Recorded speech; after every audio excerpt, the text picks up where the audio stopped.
afternoon and welcome to Enhancing Law Enforcement Analytical Capacity, Technology Integration in West Memphis, Arkansas webinar. All phone lines are currently in mute mode. If you have a question, please type it in the Q&A box on the right-hand side of the screen, and we will address your question following the presentation.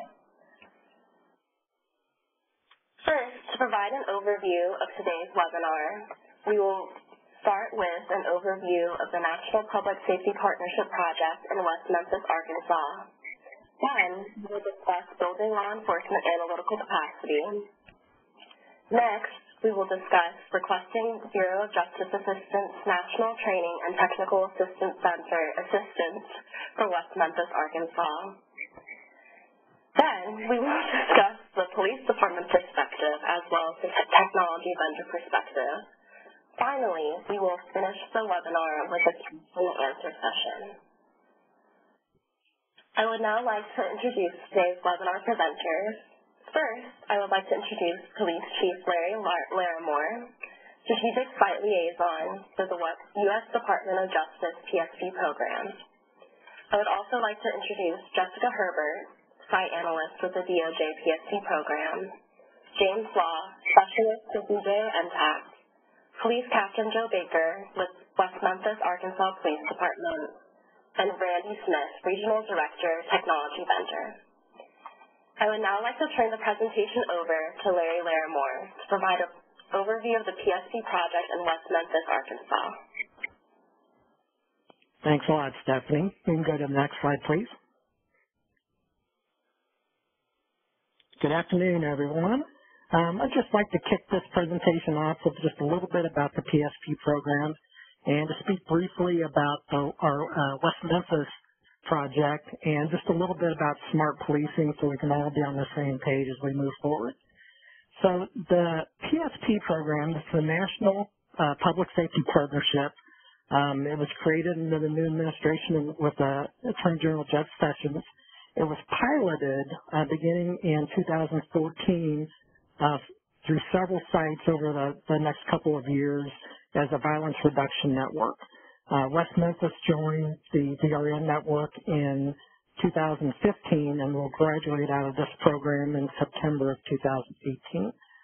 The PSP program is not a grant program. The agencies don't receive a lump sum of money for them to do things that they think are what they need to do in their cities to reduce their violent crime, but it's actually a training and technical assistance and peer learning approach. The Department of Justice has varied resources within the TTA network, and it's all about providing more targeted training and technical assistance, and then the learning by interacting with other sites and within the network and also outside the network. And it talks about an all-hands approach, and that means that each site is coupled with a strategic site liaison, is what I do. Those are usually police chief or police commanders that have been retired.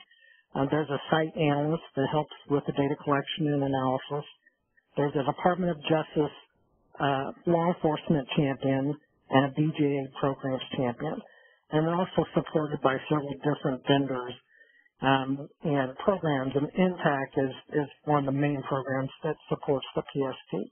And the goal of the PSP is to build capacities within these police departments and jurisdictions to enhance their current violent crime reduction strategies.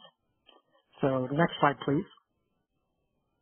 This is just a quick map of where the PSP and the VRN pilot sites were within the country. A lot of them are focused down through the Midwest part of the country, but we were also on the East Coast and West Coast. Next slide, please. So the core areas, and this really came about after the several years through the pilot sites on really targeting and kind of tightening our focuses. And so these are the core focus areas of the PSP, with the crime analysis capacity being one of the main ones. Next slide, please. And I mentioned NTTAC. NTTAC is one of the major supporters of the PSP program. The training and technical assistance requests from the sites go through NTTAC, and those can be very varied in their nature, and they're tailored for each one of the sites. An example in West Memphis is a training example is that we look for train-the-trainer type opportunities within the Blue Courage training series. The technical assistance that we got assistance with from the NTTAC would be exactly what we're going to talk about here a little later in the webinar. Next slide, please. So this, real quick, is a photo of the West Memphis Police Department, some of their members at the Easter egg hunt this past year in Horton Park. And what's interesting about this photo is that Horton Park was one of the places that came up when we started using the data analysis program to show where their clusters of violent crime occur. And so Horton Park was one of the areas that was identified, and the West Memphis Police Department, under the direction of Joe Baker and Robert Langston, started working on strategies to kind of reclaim those areas. Those parks were not safe to play in, and so they started this community outreach and community engagement programs. And this was just, I thought, was a real cool picture of them actually out there doing their work in that area. So West Memphis Arc Soul sits on the Mississippi River. It's right across the bridge from Memphis, Tennessee. Population is about 25,000. They encompass about 28.5 square miles. They've got 84 sworn officers and 28 civilian personnel. Next slide, please. So you kind of wonder, how did West Memphis get involved with this program? They're definitely the smaller program, smallest jurisdiction, and it's purely because of their violent crime. It's a very violent city. It averages about, in 2016, it was almost 5 times higher than the national violent crime rate, and a little over 6 times higher than U.S. cities that are same size. And also for comparison's sake, too, is that, we talk about some of the larger cities that have violent crime problems, and I'll give you an example of that, Chicago. The West Memphis's violent crime rate is almost 2 times that of Chicago. And so this was one of the reasons why they were selected to be part of this program. Next slide, please. So I just kind of wanted to I'll leave everybody real quick on this, on smart policing. This is just a term that I use.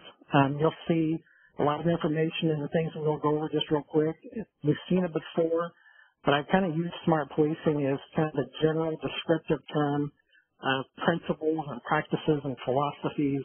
And you'll notice the one thing that's consistent in all of them is that data collection and analysis is very important.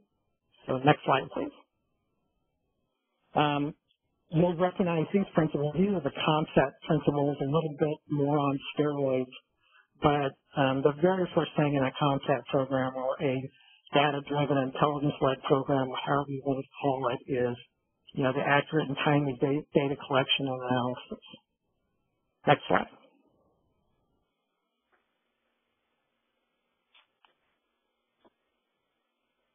And this is something that I borrowed from or stole from the DDAX program that I was involved with in Shawnee, Kansas. So these are actually the guiding principles of the DDAX program. But you'll see again there that data collection analysis is at the very beginning of building and developing strategies. And so I just wanted to emphasize those things, and I think I will turn it over to the brains of my partnership, and that would be Jessica Herbert.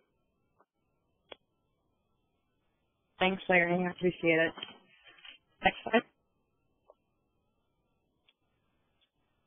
So something developing analytical capacity is like flipping a light switch on. And I've worked with several departments, and they think that if they have an analyst or several analysts, that means that they have all of this worked out. And the reality is that it's a concerted effort between all of these resources and plans, not just for the current capacity of your agency, but the direction in which your agency is interested in going with. So I'm going to take a few minutes to talk through these 4 areas. First, talking about people, understanding whether you have internal or external capacity, whether you're going to share roles with other cities or county department personnel. So it may be another crime analyst from another department. It could be a GIS specialist in your county's economic development. But really understanding what those people are. Do you have them already? If there is, no existing strategies for that, what is the hiring or perhaps transition plan as you have officers or other entities that may fulfill those roles? And that equally goes with some of your agency's data access and quality issues. And so, like Larry was saying about data collection and analysis being a kind of integral part of strategic development of crime reduction strategies, is that you have to understand what data your agency has access to, what's the quality of that data, and what are some of the other data sources that you may need, either from regional criminal justice agencies or other local businesses in housing and community. And both Captain Baker and Randy will talk to you a little bit later about the importance of the ownership of that data, as well as thinking about how that data comes to you. And then what I mean by that is that is it a connection that you can link right into and you can query within another server, or are we talking about a series of lookouts or intelligence reports that are in a PDF form, and thinking about how you're able to consume some of that information. With that, both the people and data kind of define your analytical expectations. And so if a lot of your reports are coming in that PDF format and you're expecting your analysts to read every single narrative or pull out different things and it's not something that can be automated, it's really going to hinder your ability to kind of think about your tactical or strategic analysis expectations. In addition to that, and this kind of goes to analytical expectations go with that technology aspect, is that, thinking about what it is that you want your analysts to do. If they're primarily supporting patrol operations, if they need to provide more intelligence or case support for your investigations, or if you're interested in more operations. And so thinking about what those outputs are to support your agency and the different objectives of your agency is going to really help define what you can do. And also help define how many people that you have and the skills and experience of that. And then the technology aspect, not just thinking about hardware or software, which Randy will talk to you a little bit later about, but let me stress the importance of strategy here. Police agencies continue to rely on technology to function. Everything from your basic, calls for service to understanding where your officers are dispatched to, how long you're on a call, and then the whole case management and development aspect of it. And so you have to think about those long-term plans, not just what your needs are for your agency now, with some of those things, but how is your agency going to continue to evolve and add on other technologies? And, can you make an investment that will stand for some of those long-term planning? And so those of us today have likely spent some time researching these things, and I want to kind of break that down about how exactly you should think about this. Next slide. So we've all spent time researching different cars, houses, maybe we're sending our kids off to college, and we've thought about what is the best part? What are we going to get out of that car? How long are we going to have it? How long do we need to live in that house? What are my kids going to get from that college that's going to make them successful and put them on a trajectory that's really important for them? And so just like all of those things, police technologies are not created equal. There's multiple vendors out there. There's multiple hardware or software platforms out there, and they all are made for a certain audience as well as certain expectations. But there's not any one of those that actually meet everything. Unfortunately, there's just not a silver platter, and so it's a constant give and take as to what it is that you're looking for. And so just like you might think about cars and houses and colleges, I suggest you make a wish list and prioritize your necessities and your, what it would be nice to have. And thinking about what that is for your department, it's, helpful to talk to other departments that have, similar issues or similar needs, or maybe they've adopted certain technology and they can talk you through what that process has been like, some of the barriers that they hit and how they overcame them, as well as, what they wish they knew after they were able to successfully implement things. And most importantly, I can't stress enough this test drive aspect. Just like you go walk through a house or take that car for a ride or take your kid to the college and walk around to really get the feel of it, being able to test drive any technology that your police department is interested in is really important. It helps you understand the security requirements of your own department, as well as any departments in which you'll be tapping into those data sources from. So when you develop use cases for those things, like we're constantly looking for, I need to know how many shootings I had in a particular area, or, where were my officers at a particular time of day, or when is crime happening, or when is it not happening. Being able to develop those use cases to kind of walk through a vendor or even, test your own technologies for those things is really going to help you understand what it is that you need, as well as what you're willing to kind of give and take on that list of your necessities. So I'll go to the next slide, please. All of these efforts thinking about your data collection and analysis to develop your analytical capacity really require a lot of patience. And this is something that's just a constant contention.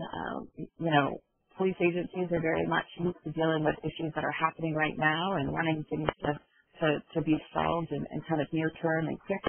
Unfortunately, when it comes to data, having that light switch of data and analysis on, there's a lot of technical coordination for those data resources in the background that just require a lot of patience and time.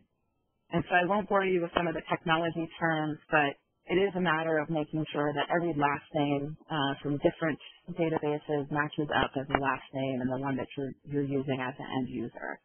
And so most of the time when we start connecting different platforms and trying to read these different resources, the first thing that connection does is perhaps highlight the lack of quality in your data or the challenges within those different data resources.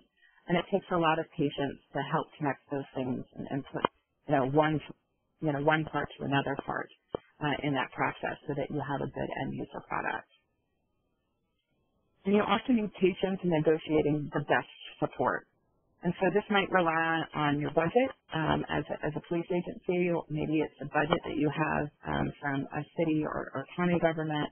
It could be some other resources that you have either in-house within your own personnel that would be able to dedicate time and efforts to a project, as well as your local IT department or other, IT resource in your region. And it also may include your vendor capacity. So some vendors will be able to help support with some of that integration. And again, that may also kind of rely on your budget.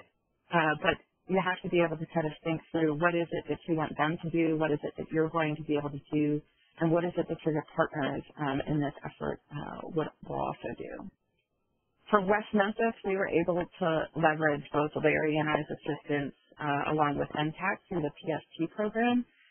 But for all of you on the phone, you may be able to request directly with NTTAC about some of the resources to help you kind of think through developing your analytical capacity and identifying some of those potential barriers as well as ways to overcome them when you're planning for your data technology. And so now I'm going to turn it over to James from NTTAC to talk a little bit more about that request process with them.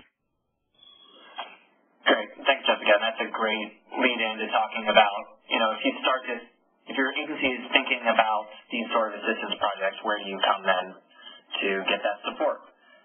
So I am a TTA coordinator with NTTAC. One of my jobs is to take those requests really from cradle to grave, from the original inception through the delivery of TA services and then into final closeout. So I'll be talking through the process over the next couple minutes here.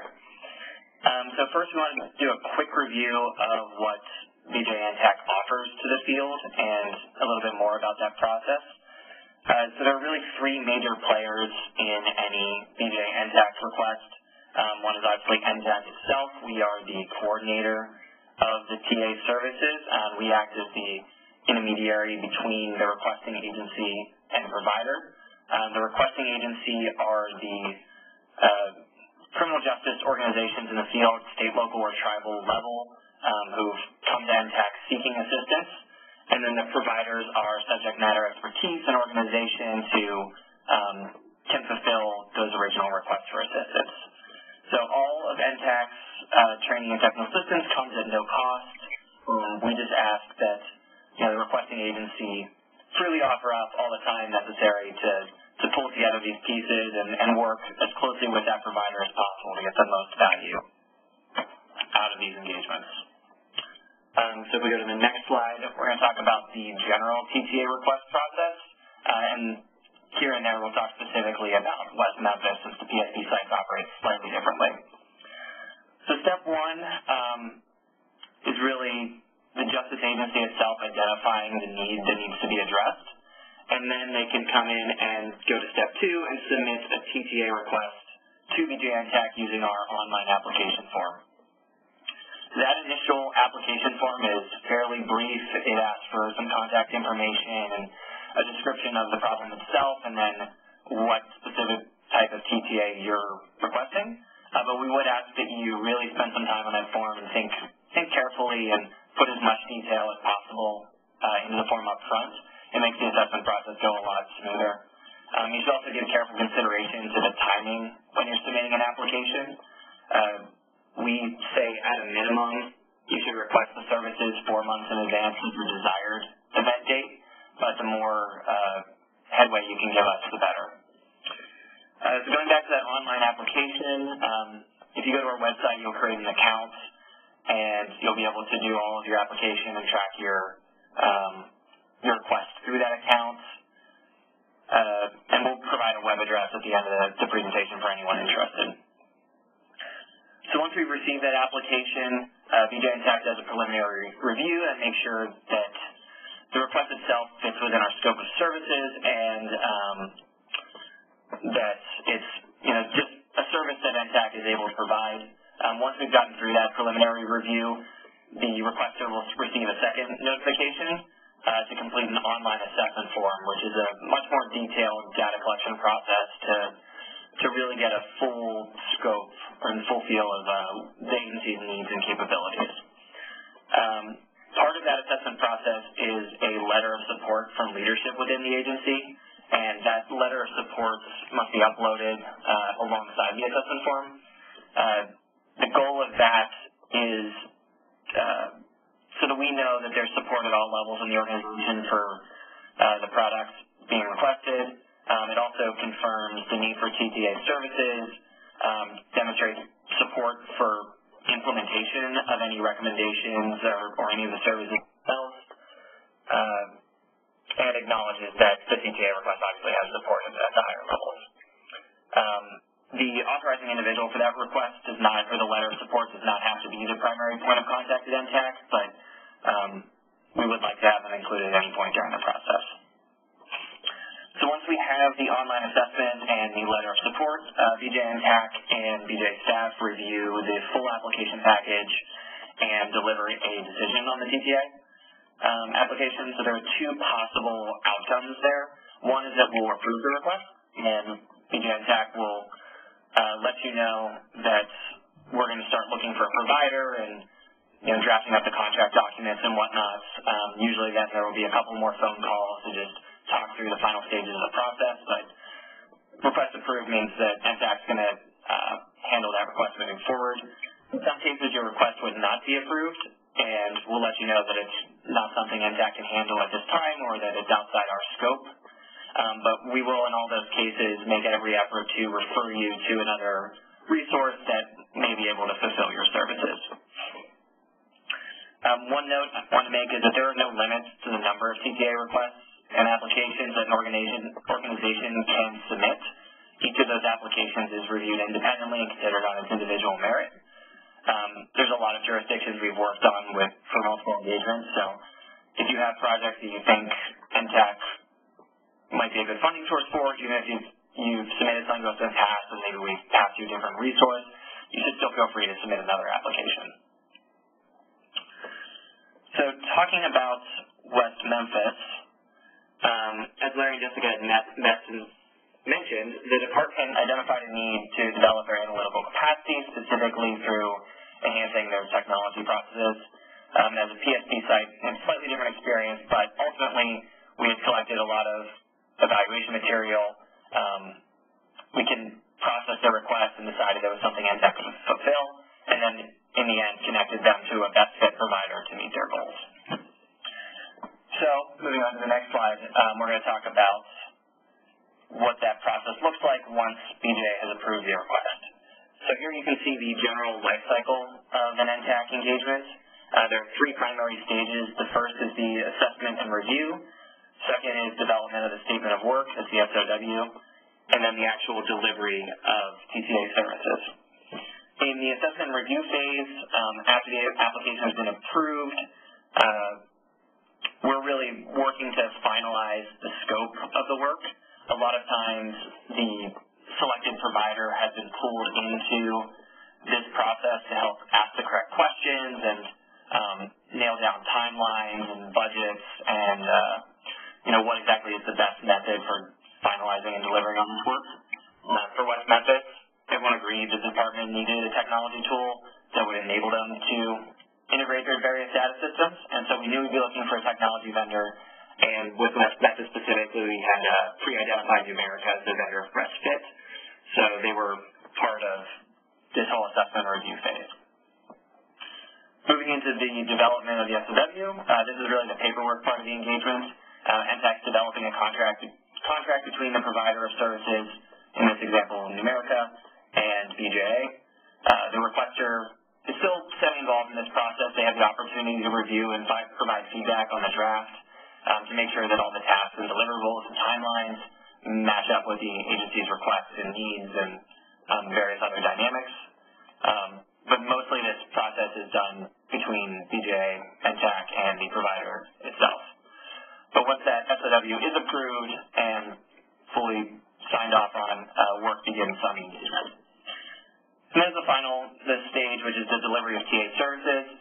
At this point, NTTAC steps back a little bit. We provide oversight throughout the project, and we serve as a main contact point for the provider of services. But primarily, the provider and the requesting agencies are working hand in hand to go through the SOW and check off all those tasks and deliverables that have been identified. Generally, this can mean anything from a training delivery or site visits or anything else that was identified up front. The project concludes when all the tasks in the SOW have been delivered, and usually there's a final recommendations point or final recommendations report or some sort of final training that's delivered to close everything out. For West Memphis, this is when we had identified that all of the data systems had been integrated into the application. And then NTTAC at this point also handles all of the financials and other contract materials. So from the requester's perspective, once those engagement services have been delivered, they have no more responsibilities. So that is the life cycle of an NTTAC engagement. I am now going to turn it over to Captain Baker from West Memphis, who's going to talk about how the specific TTA engagement looked, and then you'll hear from Numerica for their perspective on the engagement. So over to you, Captain Baker.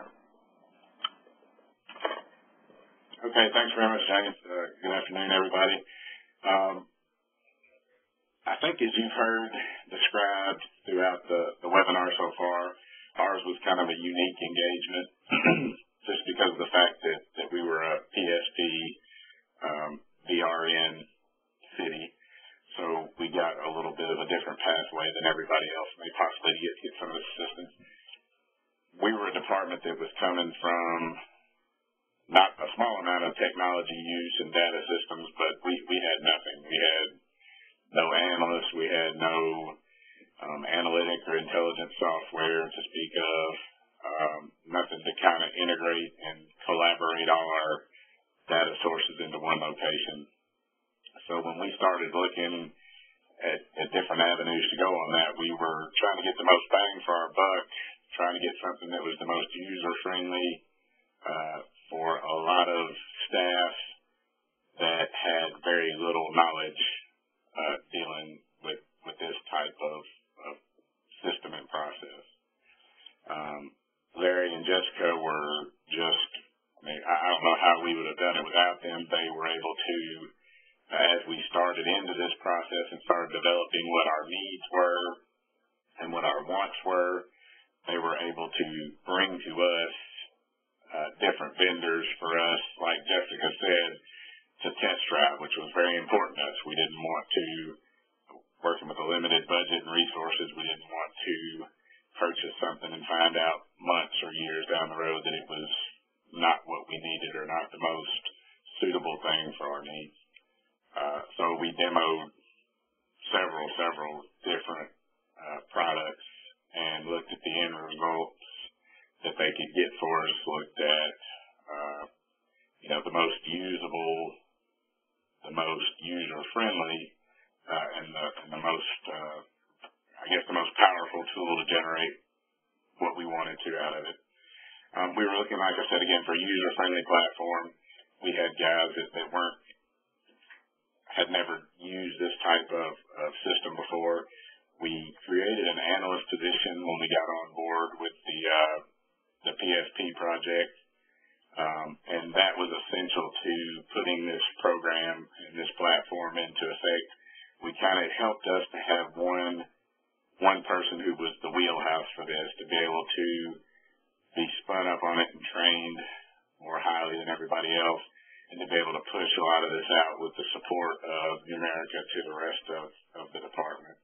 So that was a key piece of it, in my opinion, was developing that, not just the program and the software, but that human, that person, to kind of be that cog in the wheel for us on this. We wanted to locate a technology package that didn't require a ton of support once we got it into place.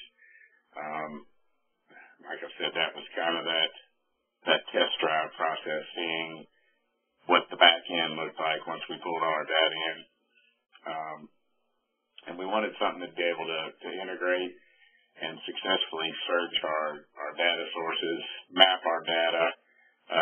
We did have some administrative needs for this, for looking at things geographically and looking at things spatially and times and dates and how many instances we had of certain categories and types. Because not only do we want to use it as an investigative tool, we need to use it for our administrative staffing and city council meetings and things of that nature. So we were trying to really find a catch-all product. And like I said, Jessica and Larry were great in helping us look through and navigate the menu of what we needed. Next slide, please. I think I've covered a little of these already. I'm ahead of myself, but some of the challenges we had lack of technology expertise, not just expertise, but really had nothing. We built this from the ground up with their help of putting an analyst and an intelligence person into place and the software and finding the support and the funding within the city to do that. We found out once we began the process of this, most of our data sources, not only in-house but within the city, as far as our utilities, our courts, all these different city services, were not integratable very easily at all. It was really a hassle to integrate a lot of these pieces in. We're able to work with Numerica and get most of them in. There were some that we wanted in that we couldn't get in for various cost reasons and other things that we found out down the road. Part of that was we didn't own several of the data sources that we wanted to interface with it, and that proved to be a problem on the back end. There were some really good sources we would have liked to pull in, but we found out that the sources we wanted to pull in were kind of similar to what we wanted to have as an end product. They were pulling in from multiple sources, so it became like a spider web. We would have had to get permission from all these different people. You couldn't just go to this clearinghouse and pull in all their data. So as we worked through this process, we kind of learned a lot of that as we went. but we did have lots of help in making it work the best we could. We also needed sustainable funding. We needed something that wasn't going to have a lot of changing costs from year to year because we're kind of fixed on what we had to spend on technology per year. So we had to find a way to make this work within a limited budget every year as far as what we spend on our analytic intelligence software every year. Next slide, please. Some of the things we took away from it and learned from the entire process was more planning, knowing exactly what we wanted going in, and how our sources were going to work with us would have helped us some in not taking so much time to integrate some of these sources. We started this project close to a year ago, and only about a month ago did we find out one source that we wanted to pull in. We were unable to pull in, and I think that was just a lack of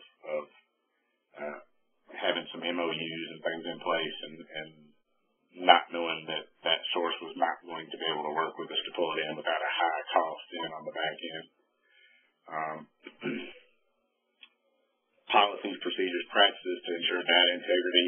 Most every source we wanted to pull in, they did want some sort of MOU or policy and procedure from us to ensure that their data was going to be safe and secure when we pulled it in. That was not a problem. America helped us with that. They had a kind of a pre-done package that we could use in the wording for us to ensure their data integrity and ensure that anything we pulled in was going to be secure on ours. And you have to be committed to funding that capacity. You have to have the personnel and the technology. We had to commit to funding that analyst position and getting him the technology he needed to do this job, or else this project wouldn't have worked. Like I said, he's that essential human piece that when we need to reach out or when there's a problem notice, we can go to him, and he can go to the vendor, he can go to Jessica, and kind of help us work through that kink. So, you know, the key takeaway I would say for us after we went through all this was take a look at what your department really needs, what your capabilities are, and your long-term use goals for the analytic and intelligence program you want. Really spend a lot of time looking at that. Make sure of what you expect from the product, and that all your other systems will as seamlessly as possible integrate within the product that you decide to choose before going forward. Those will save you a lot of time, effort, energy, and money on the back end of trying to make these things work. And with that, I think I am turning it over to Randy Smith, who's the Numerica vendor that we have spoken with on this. Thank you, Captain. Appreciate that. We'll go on to the next slide for time. I'm going to go through this pretty quickly because I want everybody to have time to answer questions and ask questions and everything else. So this is something that's familiar to just about any agency, and that is, wouldn't it be nice to be able to search everything simultaneously in one place? And that was one of the goals here, to get that actionable information for smart policing in the hands of everyone, from the analyst to the officer on the street, and be able to get all that information that might be in the records management system, might be in the CAD system, might be in the case management system, might be in a contacts database, might be in the utilities database for addresses and things like that. But be able to see all that in one place, search it at one time, simultaneously structured, unstructured data, looking in, narratives, looking in documents, looking in, these databases, and really painting that picture of who you're dealing with, the addresses you're dealing with, with West Memphis, dealing with Horton Park, show us everything related to Horton Park. Be able to see all that in one place, map it, analyze it, see the links, the connections between those databases is crucial. And it's important, like you've heard several times from Captain, from Jessica, make this user-friendly, make this where it's not just built for an analyst, but actually officers on the street can use it on their phones or in their cars, on their laptops, but anyone could use this solution. And that's what we've built here in Lumen for West Memphis. So you can add to this as well, so as they grow, They want to add LPR data. They want to add documents, PDFs, arrest booking photos, things like that. You can continue to grow and add additional databases to this system as well. So it'll expand and grow with that agency. So next slide.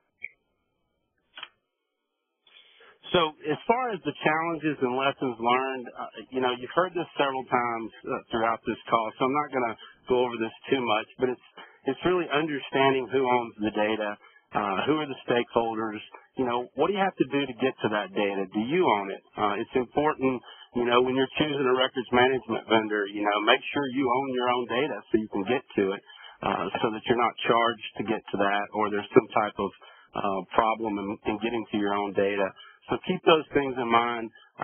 Who owns the keys to that castle? Is it your data? And it should be your data, and you should be able to get to it.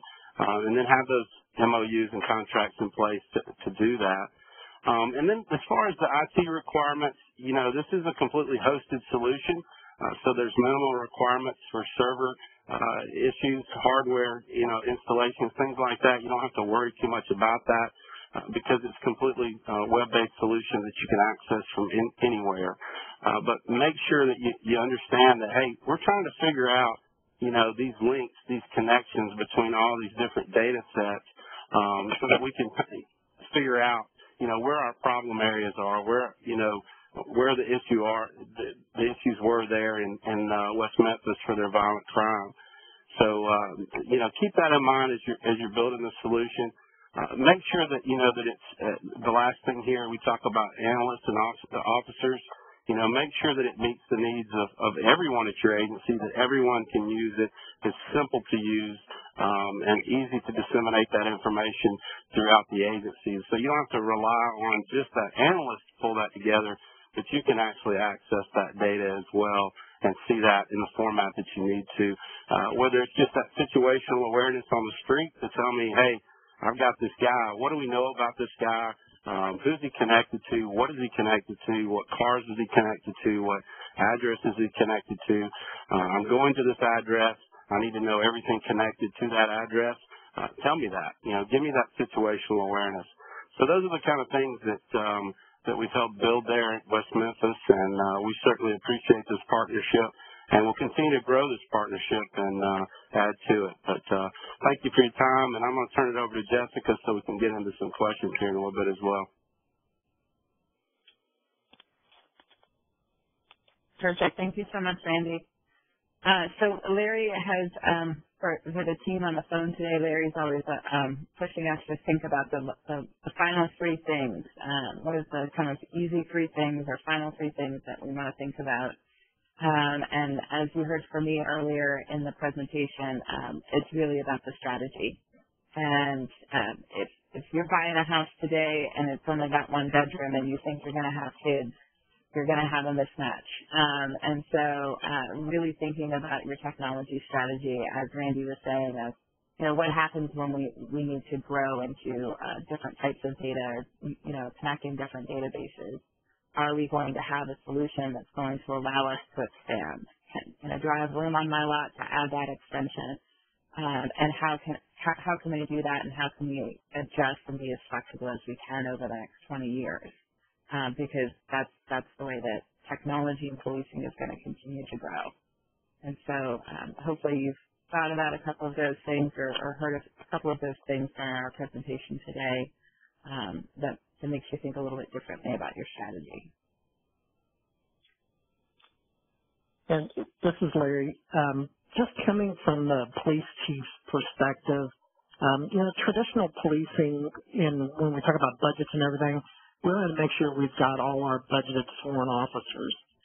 So we're going to stay on top of that, and we're going to ask more officers as the need comes. But in contemporary policing, we need people that can work data.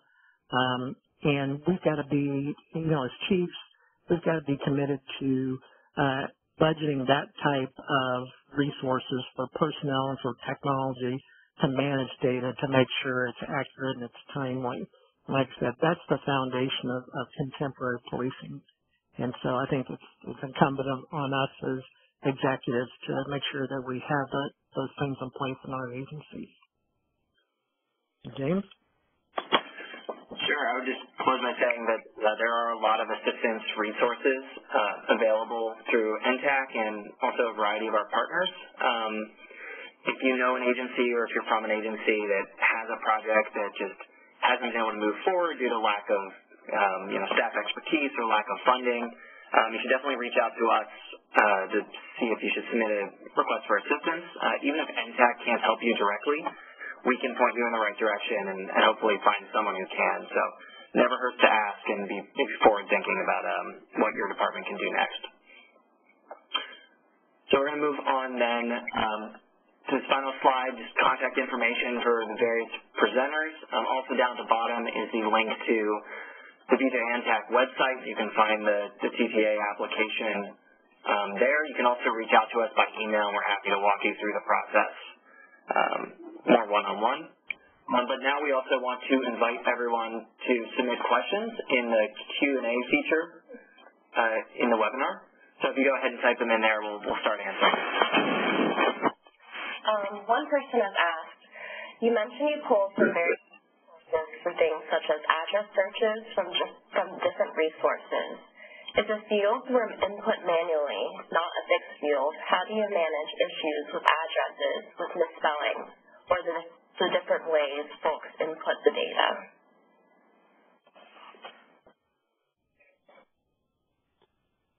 I'll be happy to take that. Go ahead. Nope, Randy, you're probably going to say the same thing I am, so go right ahead. Well, we give you the ability to search that structured and unstructured text search, so if it's typed in a field or if it's in a narrative. But there's also the sound like, it might sound like this. There's also learning built into the system, so it starts to learn that, hey, it sounds like this is what they're trying to type. So we're going to search this, but it'll give you other options as well. So there's a lot of that built into the system because, unfortunately, nothing gets typed in perfect the first time.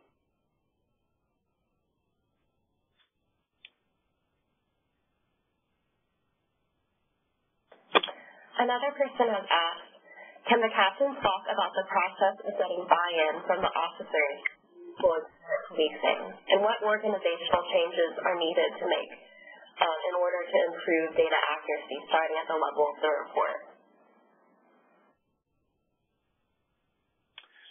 Sure. We did have to make, not necessarily, I don't guess, organizational changes, but we did have to call, especially our supervisor and the line level patrolman's attention to how we formatted our entries into our reporting software to try to get that same, and in our CAD as well, to get that same searchable data that provided us good results and accurate results when we did searches in our intelligence software. I think Jessica can speak to, we spent a lot of time with some light duty personnel we had going through and trying to clean up our existing data so our kind of retroactive searches would be assisted by this also, that it wasn't just inputting our new data going forward in a clean format, but we tried to clean up our existing data also. We also did have to use some ability in our detective division when reports came up and were assigned, if the data hadn't been, or if the inputted, fields hadn't been put in correctly by the patrol officers or the line level officers on the street, that it was caught and cleaned up and changed on that level. So there were some organizational and really some supervisor level changes in our patrol division to try to catch that and clean it up going forward. We pushed out some shift level training on how things need to be put in and the value of things being put in. And I think through some of the products that our analysts and our intelligence person was able to push back down to our street level enforcement, and they started seeing how we could isolate pockets of crime and how we could tell them that it's most likely for a crime to happen here on 2 o'clock on Tuesday based on some existing data that we had. It started making their life a little bit easier on patrol and on targeting some of this thing, and they bought into it once they started seeing some return that they considered valuable as far as time saving and things of that nature for them. Thanks, Captain Baker. Perhaps a related question is, how has the deployment of this new technology had an impact on reducing violent crime in West Memphis?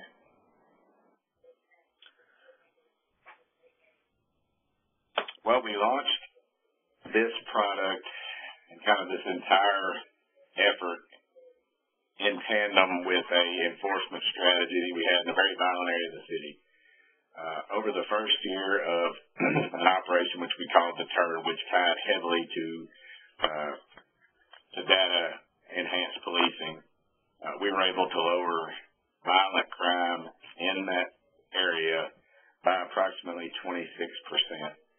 So it was very successful, not just with our enforcement techniques, but with this data being able to push to the officers where things were most likely to happen, what crimes were most likely to happen, and to be able to tie all these things together with the offenders, we were able to create a significant reduction in it. And it's not just violent crime. That's what PSP is focused on. We had I'm concerned also about, break-ins at motels. I have different flavors of the day every day that somebody's calling and bothering me about stopping. And we had a very high, we're an interstate community, lots of break-ins at hotels and our casino and things like that. We were able to drive those down about 800% in a month period by heavily using this product to target days and times when these events were happening and pushing a saturation effort by our patrol division into that area. We drove them to nothing. So it's a very successful project for us, both in violent crime and in other crime types. Thank you. Another question is, does all data need to be in a single location, or can it be distributed across multiple locations? And can you give an example of data that you did not own or have control of?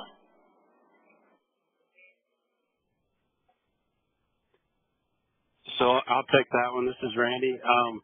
So sometimes data is, you can't get a copy of it. You can't mirror that database in another location. Most all of these data sources, we were able to do that. But when you don't have that, you have what's called a federated search, where you're searching, kind of one to many. I'm looking for this gentleman. And that often happens with whether it's a sex offender registry, whether it's public records, things like that, you don't have the entire database, but we have the ability to say, okay, here's the guy I'm dealing with. Now, what else do we know about this individual? Another example of that is with vehicles. We have a connection with Carfax. So we're dealing with this vehicle. So tell me everything we know about this particular vehicle that Carfax has. And that's a federated type search versus searching all the data. In West Memphis, most all of their data, we get a copy of all that data so that you're not tasking those servers. You're not tasking that records management server, that CAD server. It's a copy of that data so that we're not reaching in directly to that server while folks are using it.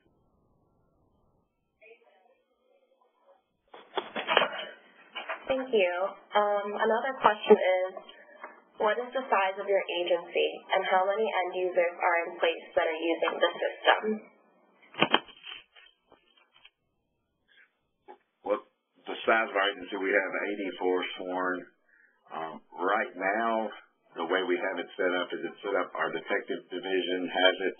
We have analyst license for our analysts, and we have the ability to push it down to our patrol commanders where they can't input, but they can see searches that the analyst pushes down to them, so they can get the data that we're looking at as a push down. We're working with Randy now, and we've had a very slow project going on of integrating in-car computing into all our units, and with that outfitting of all our cars with in-car computing, we're also going to step up our licensing and push out user licenses to everybody at the department. So that'll be our next rollout is we've kind of gone for about a year with it being a detective analyst and pushed down only to our patrol division to pushing it out department-wide with this next rollout of in-car computing. Another question is, what methods did you use to identify the violent offenders from the data you collected? And perhaps a related question is, can you discuss the capabilities of the system to, the question scrolls up, to create link analysis and social network analysis? This is Jessica. I'll answer the first half of the question. For the West Memphis and kind of analyzing their data, we did an overall temporal and spatial analysis. And so some of that was done obviously prior to this platform being implemented with them through my personal platforms that I use a variety of things that I'm happy to provide to anyone if they want to contact me about that. And so one aspect was just looking at the temporal and spatial distribution of crime, looking at those frequencies of those crimes, thinking about how the environment affected those. In addition, we had subject matter experts from Los Angeles work with West Memphis going through a frequent offenders kind of process of scoring different offenders based on felony, past felony crimes, convictions, frequency in which they were in contact, whether or not they were on active parole or probation, gang affiliations, and some of those other kind of risk areas.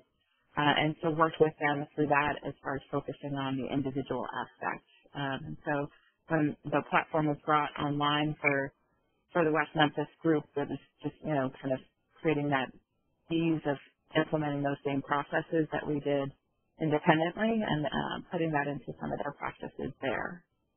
And then I think Randy might be able to answer the second half of that regarding the link analysis and network analysis within the platform.